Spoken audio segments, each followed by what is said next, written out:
Okay student, तो आज हम लोग थर्ड चैप्टर वस्तु और सेवा कर परिचय के बारे में आगे देखेंगे। तो आज का जो वीडियो है पार्ट 2, इसमें समझेंगे कि वस्तु और सेवाओं तथा दोनों की पूर्ति। जो वस्तु और सेवाएं होते हैं बच्चे, उनकी पूर्ति किस प्रकार से होती है। यहाँ लिखा है वस्तु अथवा सेवाओं अथवा दोनों का खरीद बिक्री के स्थान पर पूर्ति परिभाषा का उपयोग किया जाता है। वस्तु अथवा सेवाओं अथवा दोनों राज्य केंद्र शासित प्रदेश के अंदर और राज्य या केंद्र शासित प्रदेश के बाहर उपलब्ध कराई जाती है। जैसे आपको पता होगा कि जो पूर्ति होता है बच्चे, या तो हम अपने राज्य, एक राज्य से दूसरे राज्य के बीच भी हम खरीद सकते हैं, या फिर एक ही स्टेट के या एक ही राज्य के अलग अलग दो शहर से हम आपस में क्या कर सकते हैं, कुछ खरीदी बिक्री कर सकते हैं। जैसे मान लेते हैं कि गुजरात में सूरत से बड़ोदरा अगर कोई वस्तु की खरीदी बिक्री होती है तो उसको हम बोलते हैं राज्य या केंद्र शासित प्रदेश के अंदर। ठीक है, केंद्र शासित प्रदेश के अंदर का मतलब ऐसा हो जाएगा कि मान लें कि सिलवासा से हमने दमन अगर मान लें कि कोई वस्तु की खरीदी या बिक्री की है तो इसको बोलते हैं राज्य या केंद्र शासित प्रदेश के अंदर। और दूसरा होता है कि राज्य केंद्र शासित प्रदेश के बाहर। अगर मान लें कि हमने सपोज दमन से हमने लक्षद्वीप अगर कोई वस्तु की खरीदी बिक्री की तो एक केंद्र शासित प्रदेश से दूसरे केंद्र शासित प्रदेश के बीच की जो लेन देन होती है उसको हम बोलते हैं राज्य केंद्र शासित प्रदेश के बाहर उपलब्ध कराई जाती है। ठीक है, तो वस्तु अथवा सेवा अथवा दोनों की पूर्ति के बारे में पढ़ेंगे।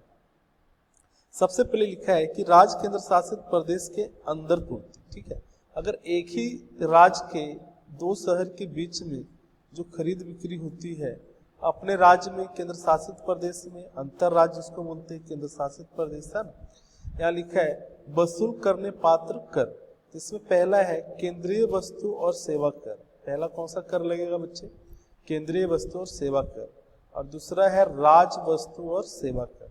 इसमें दो प्रकार के कर देने पड़ते हैं। ठीक है, जब एक ही राज्य में एक शहर से दूसरे शहर में अगर कोई वस्तु की खरीद बिक्री होती है तो वहाँ पे हम लोग दो प्रकार के टैक्स वसूल करते हैं।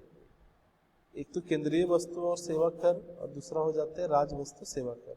उसी तरीके से राज्य केंद्र शासित प्रदेश के बाहर अगर पूर्ति करते हैं, ठीक है, तो वहाँ पे वसूल करने पात्र जो कर होते हैं जिसको बोलते हैं संकलित वस्तु और सेवाओं का कर, वहाँ पे संकलित यूज होता है। ठीक है, ये याद रखें। अगर एक राज्य के अंदर हुआ तो केंद्रीय और राज्य दो अलग अलग है। अगर एक राज्य से दूसरे राज्य में अगर हम वस्तु की खरीदी बिक्री करते तो वहाँ पे हम कौन सा कर देंगे? संकलित वस्तु और सेवा कर देते। ठीक है, तो सबसे पहला समझेंगे बच्चे कि राज्य और केंद्र शासित प्रदेश के अंदर पूर्ति।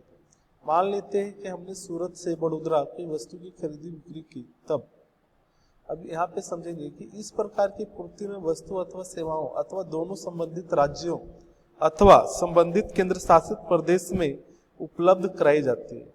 इन संजोगों में दो प्रकार के कर वसूल किए जाते हैं। ठीक है, यदि राज्य हो तो केंद्रीय वस्तु और सेवाओं का कर, संक्षेप में हम उसको बोलते हैं बच्चे CGST, याद रखेंगे। और राज्य वस्तु और सेवाओं का कर जिसको हम SGST बोलते हैं। ठीक है, तो एक चीज याद रखना है कि जब कोई भी वस्तु की खरीदी या बिक्री अगर राज्य के अंदर एक स्थान से दूसरे स्थान पर की जाती है तो वहाँ पे दो प्रकार के टैक्स देने पड़ते हैं जिसको हम CGST बोलते हैं, सेंट्रल गुड्स सर्विस टैक्स, और दूसरा जो होता है बच्चे SGST जिसको बोलते हैं स्टेट गुड्स सर्विस टैक्स। ठीक है, उसी प्रकार केंद्र शासित प्रदेश में क्या यूज करेंगे? एक तो CGST लगेगा और केंद्र शासित प्रदेश से बच्चे तो वहाँ पे UTGST लगता है। ठीक है, union territory goods service tax, ये याद रखना। अब जैसे यहाँ पे एक एग्जांपल, इसको बहुत ध्यान से आप समझना। ठीक है, यहाँ लिखा है कि अहमदाबाद के व्यापारी 10,000 के माल का राजकोट के व्यापारी को विक्रय किया गया। अब बताओ बच्चे, अहमदाबाद भी गुजरात में है और राजकोट भी गुजरात में, ये दोनों शहर क्या है? गुजरात के अंदर है। तो एक राज्य के अंदर अगर कोई भी दो स्थान पर कोई भी वस्तु की खरीदी या बिक्री की जाती है तो वहां पे हम लोग क्या करते हैं, दो प्रकार के टैक्स लगाते हैं। एक तो सेंट्रल गवर्नमेंट को देंगे जिसको सीजीएसटी बोलते हैं, और दूसरा एसजीएसटी जो स्टेट गवर्नमेंट को देते हैं। और कुल टैक्स का दर कितना दिया है बच्चे, 12%। तो यहाँ पे सबसे पहले 10,000 का 12% अगर आप निकालेंगे तो 1200 रुपया टैक्स होता है टोटल, ठीक है। जीएसटी के रूप में वसूल किया जाएगा। सबसे पहले तो हम क्या करेंगे, 10,000 का 12% यानी 1200 रुपया हम जीएसटी के रूप में वसूल करेंगे। और इस 12% में से जो हाफ मतलब आधा होगा बच्चे, आधा का मतलब 6%, जो आधा गुड्स है 10,000 उसका 6% यानी 600 सीजीएसटी कहते हैं।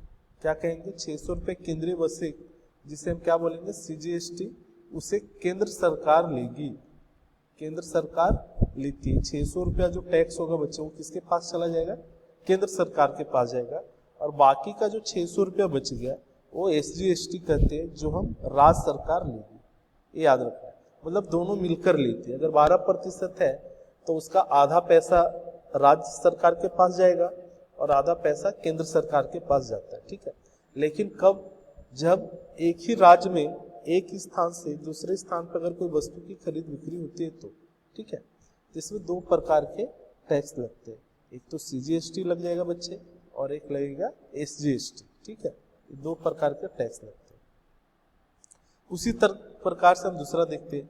माना कि यदि यह व्यवहार चंडीगढ़ केंद्र शासित प्रदेश में होता तो 6% की दर से 600 सीजीएसटी वसूल किया जाएगा और 6% की दर से 600 रुपया जो था वो केंद्र शासित प्रदेश यानी यूटी जीएसटी वसूल किया जाएगा।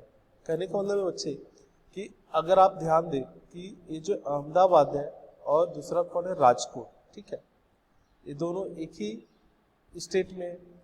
अगर यही चीज अगर चंडीगढ़ केंद्र शासित प्रदेश में होता तो फिर 600 रुपया हम किसको देते, सीजीएसटी दे देते सेंट्रल गवर्नमेंट को, और बाकी का जो 600 रुपया होता है वो यूटी जीएसटी के रूप में वसूल किया जाता है।